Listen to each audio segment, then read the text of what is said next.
e vem conferir uma análise do capítulo 13 de Boruto 2 Blue Vortex.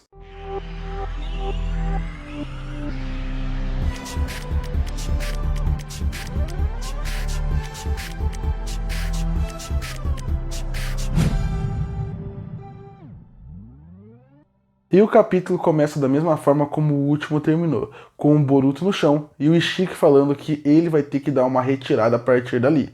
Quando ele fala isso, ele até menciona que ele acha que o Boruto morreu, afinal ele fala que ele foi um guerreiro incrível e que foi uma ótima batalha com ele. Mas o que ele vê é que o Boruto ainda está vivo e ele percebe que ele realmente pode ser uma grande ameaça. Logo depois a gente tem um ponto que eu acho muito interessante do capítulo, que seria começar um flashback do Boruto, mostrando como ele estava em algum momento que ele estava fora da vila, fugindo das pessoas que estavam o caçando, até que ele acha um sapo misterioso que acaba conversando com ele e convencendo que eles podem sair daquele lugar. Por que eu acho essa parte tão interessante? Porque eu acho que um ponto que pode ser explorado muito em Boruto é nesses anos que ele ficou fora, onde a gente pode ver muita coisa que não foi falado. Óbvio, isso também pode funcionar de uma forma negativa, se o roteirista ele usar aquilo como um subterfúgio para ele poder usar qualquer informação que ele quer.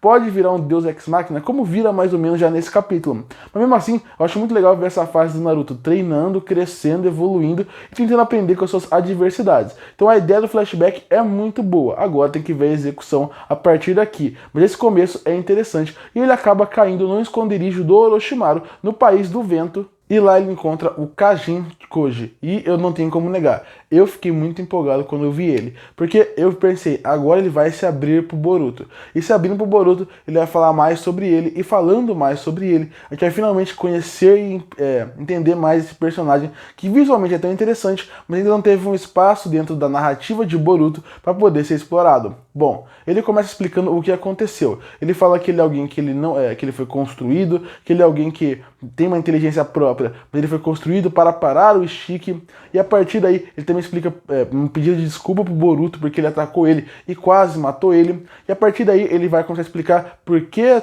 tão importante ele chamar o Boruto para ir naquele esconderijo do Orochimaru. Logo depois disso, ele explica o que aconteceu com ele, que ele foi lutar contra o Ishiki, mas o Ishiki era muito mais poderoso do que ele mesmo poderia imaginar. E isso fez com que ele chegasse perto da sua morte. Quando ele estava perto da sua morte, algo misterioso aconteceu e ele conseguiu ver o futuro. É mais ou menos aquela ideia de quando você vai morrer, você consegue ver a sua vida passando pelos seus olhos. Boruto usou mais ou menos isso para esse personagem. Só que em vez de ele ver a sua vida, ele viu o futuro como um todo. E no meio desse futuro, inclusive, ele mostra uma possível vitória dos Otsutsuki. E a partir daí, entre eles também mostra que, se tudo der certo, 2 novos integrantes vão conseguir ser capturados por eles. Uma é a Delta e a outra seria o Shinki. Para quem não lembra quem é o Shinki, ele é o filho do Gaara. Logo depois disso, ele explica que ao longo desse período que ele quase morreu pro Ishiki, ele ficou estudando para saber o que aconteceu com ele. E ele explicou exatamente de uma forma interessante, que seria o Shibai, ele era o rei de todos os jutsu. Ele tinha todos os jutsu. Então, quando cada um daquelas pessoas foram criadas, daquela equipe deles, dos Otsutsuki, o que acabou acontecendo? Cada um deles acabou ganhando uma parte de um poder do Shibai. Mas enquanto alguns desperdiçaram, outros demoraram mais para despertar qual seria o seu poder. E ele só foi despertar perto da hora da morte. Ele explica qual é o poder dele. Ele consegue ver o futuro. E a partir daí, ele consegue ver as milhares de possibilidades que o futuro tem. Para resumir de uma forma mais simples, é exatamente o que o Doutor Estranho fala no filme Vingadores Guerra Infinita. Quando ele fala que ele pode destruir o Thanos, mas para destruir o Thanos, ele vai ter que ver todos os futuros. Ele acaba vendo todos os milhares de futuros até achar um que eles ganham. É a mesma explicação, é realmente igual. Que seria a explicação de que ele viu vários futuros, e em vários futuros o Boruto morre, alguns a Sarada morre, alguns o 10 Caldas ganha, alguns o Kawaki morre. Então, ele viu milhares de futuros. E ele fez a mesma coisa que o Doutor Estranho fez. A diferença é, o Doutor Estranho falou assim pro Homem de Ferro, quando tá no Vingadores Guerra Infinita. Só tem um que a gente ganha, mas uma coisa vai ter que acontecer. E o Homem de Ferro não quer saber, mas ele sabe que o que acontecer é ele morrer.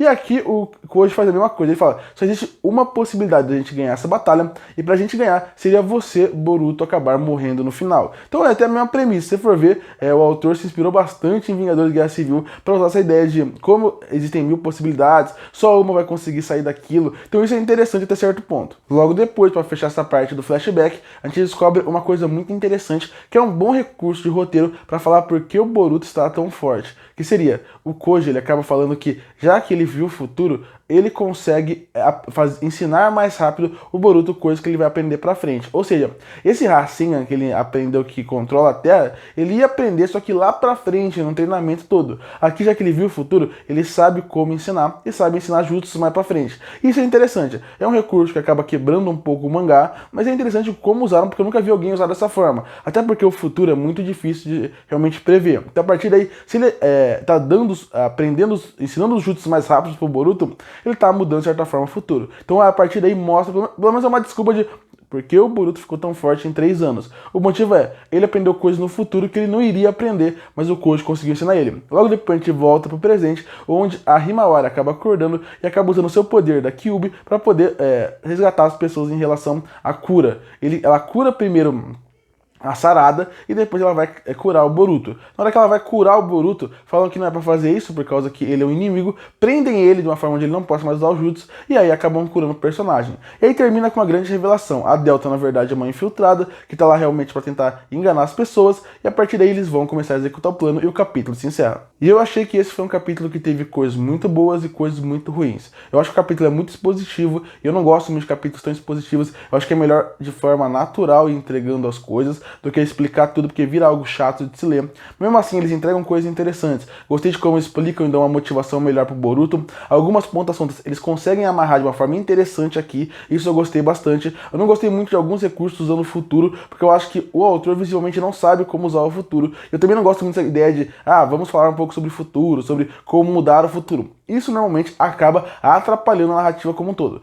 Toda a história que tenta usar futuro dessa forma, usar viagem no tempo, que não é o caso aqui, você acaba percebendo que acaba dando problema, porque realmente é muito difícil usar e a narrativa se perde. Se eles forem pra esse lado, eles vão acabar se perdendo. Um autor que até agora mostrou que ele não é bom escrevendo história, não é bom sendo um contador de história, então a partir daí isso acaba virando um problema. Eu acho que é um capítulo que tem coisas boas, mostra um potencial futuro legal, mostra algumas coisas que podem acontecer que me deixaram interessados, mas como um todo, é mais um capítulo mediano, expositivo mais do que deveria e com alguns pontos que não me agradam muito. Curte para fortalecer o canal, se inscreve para não perder os próximos vídeos. E aí, o que achou do capítulo 13 de Boruto 2 Blue Vortex? Você gostou ou não? Comenta aqui embaixo. Eu volto no próximo vídeo.